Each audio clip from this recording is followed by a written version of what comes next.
Sería hasta la segunda mitad del siglo XVIII cuando el nuevo rey de España, Carlos III, de la dinastía de los Borbones, se empleó a fondo en la corrección de los vicios que existían en sus colonias del Nuevo Mundo.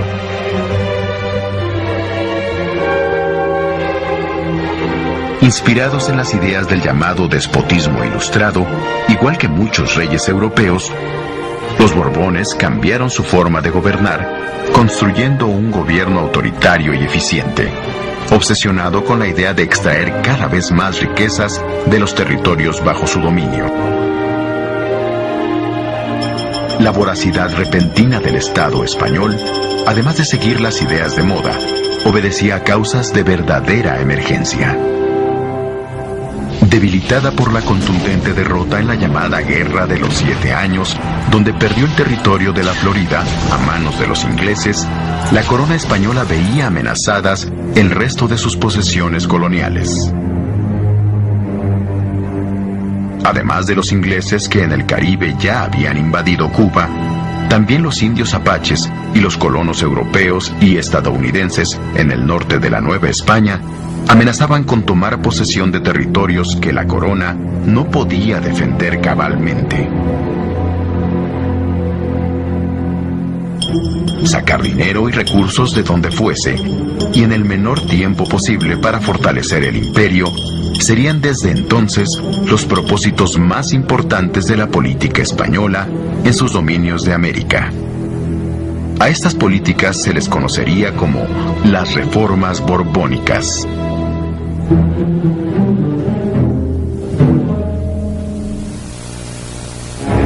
La solución al problema de los recursos fue pragmática. Había que sacarlos de donde siempre habían salido, principalmente de las arcas novohispanas. De esta forma, para realizar un diagnóstico confiable sobre las medidas que deberían tomarse, el rey Carlos III necesitaba a un hombre determinado, inteligente y, sobre todo, de una lealtad indestructible. Lo encontraría en José de Gálvez, un malagueño de 41 años con gran experiencia política y una firme convicción sobre las medidas que debían tomarse. Puesto a recorrer los territorios de la Nueva España, el llamado visitador general se dedicaría durante años a tomar nota de todo lo que debía ser juzgado y corregido, lo mismo en el terreno económico que en el político y el militar.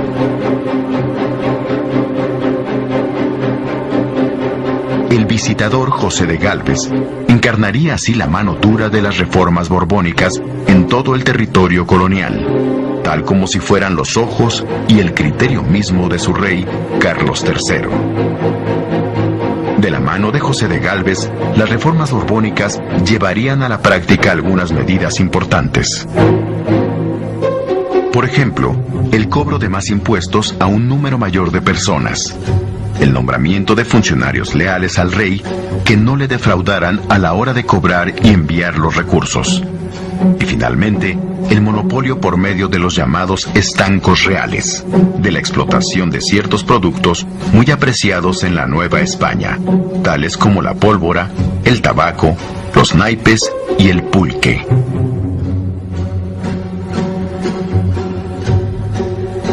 En cuanto a la plata, el principal producto de exportación, se mantuvo una política de apoyo a los mineros bajando los precios del azogue y la pólvora, materiales que eran necesarios para la producción de las minas. Con esta política proteccionista, la producción aumentó considerablemente junto con los ingresos reales. El tabaco, que tenía como principales consumidoras a las damas de todas las clases sociales, su producción y comercio, monopolizados por el rey, creció como nunca, de tal forma que se convirtió en el segundo mejor negocio de todo el territorio.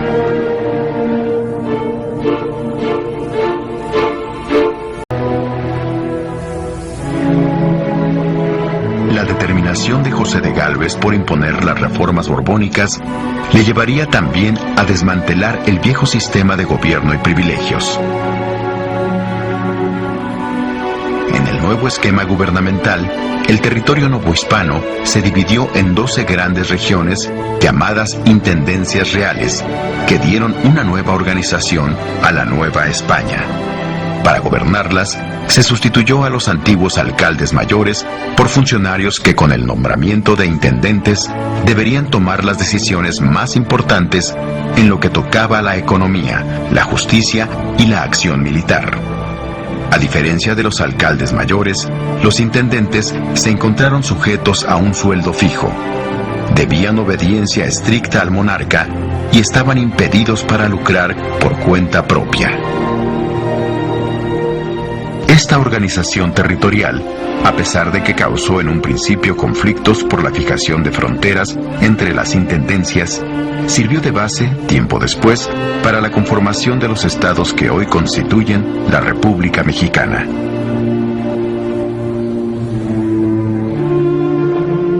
Sin embargo, había un tema central en el cual el rey Carlos III y sus reformas borbónicas se habían abstenido de tocar. Se trataba de la religión y del enorme poder de la Iglesia en la Nueva España. En 1767, un decreto real ordenó la expulsión de la Orden de los Jesuitas de la Nueva España y de todas sus colonias en América.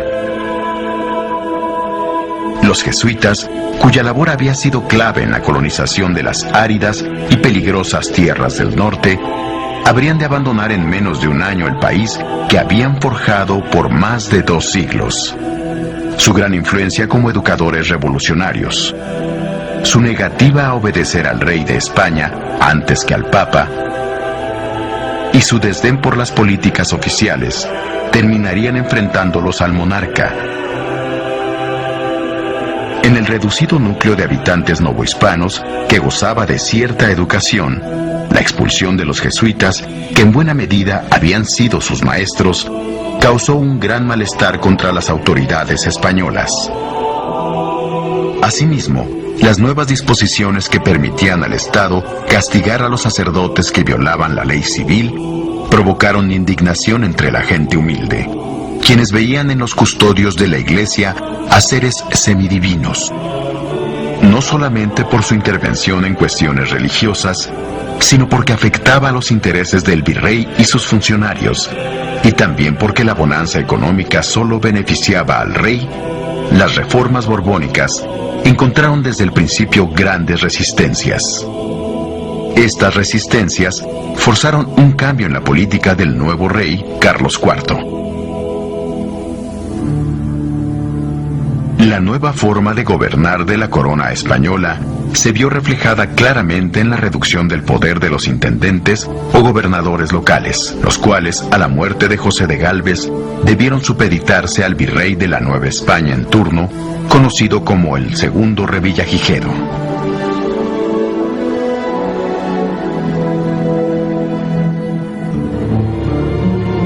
Para los primeros años del siglo XIX, podía decirse que el principal propósito de las reformas borbónicas en la Nueva España se había cumplido. Los ingresos de la corona se habían multiplicado por 4. Y los novohispanos pagaban al rey un 70% más de impuestos que los contribuyentes de España.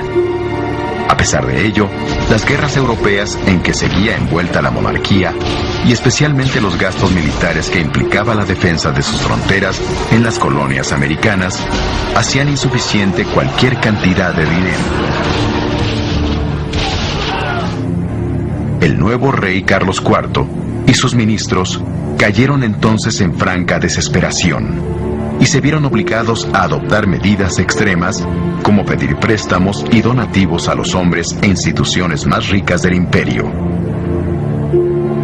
Así, en la Nueva España, los poderosos consulados de comerciantes y empresarios de México, Veracruz y Guadalajara, así como el Tribunal de Minería, sirvieron al rey Carlos IV para recaudar grandes cantidades en el tiempo más corto posible.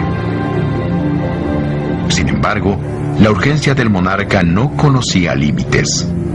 El rey se apropió también de los recursos de los pueblos y villas más humildes, de los bienes de las comunidades indígenas y del dinero que los funcionarios civiles y militares guardaban para sus viudas en los llamados montepíos. En 1804, el rey ordenaría la aplicación de una medida extrema que terminaría de empobrecer e indignar a los ciudadanos novohispanos. Mediante un decreto real, obligó entonces a la Iglesia a entregarle los recursos que tenía guardados en un fondo especial, compuesto por los pagos que muchos ricos y pobres le daban para que efectuara misas para la salvación de sus almas. Este ahorro, llamado de capellanías y obras pías, era normalmente usado por la Iglesia para financiar la actividad económica de muchas haciendas ganaderas, agrícolas y mineras. Combinado con una terrible época de sequías, hambre y gran mortandad indígena, el préstamo forzoso que el rey sacó de la Iglesia dejó a la Nueva España en una situación gravísima, propicia ya para el levantamiento armado.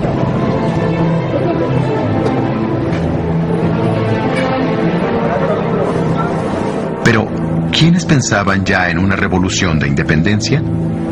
Durante el medio siglo de las reformas borbónicas, se había afirmado entre los criollos, o españoles nacidos en América, la convicción de pertenecer a un país distinto, con tradiciones y talentos propios, que necesitaba urgentemente darse un gobierno propio. La idea de evitar con la independencia el constante abuso de las autoridades españolas iría propagándose a lo largo y ancho del país. Irónicamente, el espíritu que animaba las reformas borbónicas, exaltación de la razón, del conocimiento y del antidogmatismo, contribuiría a la creación de un ambiente propicio para las ideas revolucionarias.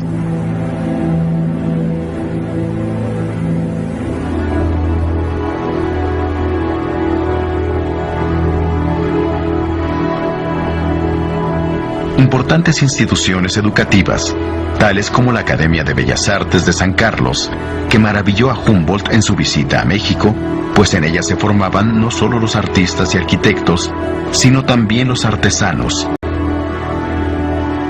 así como el Colegio de Minería, verdadera vanguardia de la ciencia y las técnicas. Si bien fueron creaciones de los reyes borbónicos, se volvieron cada vez más símbolos de orgullo local para refutar aquello que se decía en España, que tratándose de cultura, no se hacía nada en América que valiera la pena.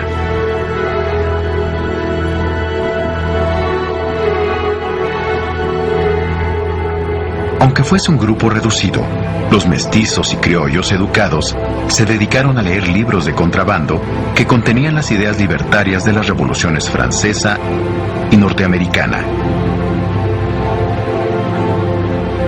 Ante la preocupación creciente del Estado español, las palabras libertad, progreso y nación comenzaron a circular por todas partes. Muy pronto, los debates sobre la necesidad de mayores libertades y de independencia para los novohispanos se hicieron comunes.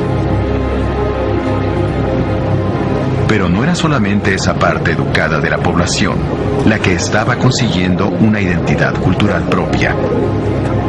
Especialmente en el norte, la formación de las llamadas milicias provinciales, destinadas a defender las fronteras del imperio y compuestas por hombres comunes de esos lugares, fortalecieron la convicción de que era posible valerse por cuenta propia sin la arrogante autoridad española.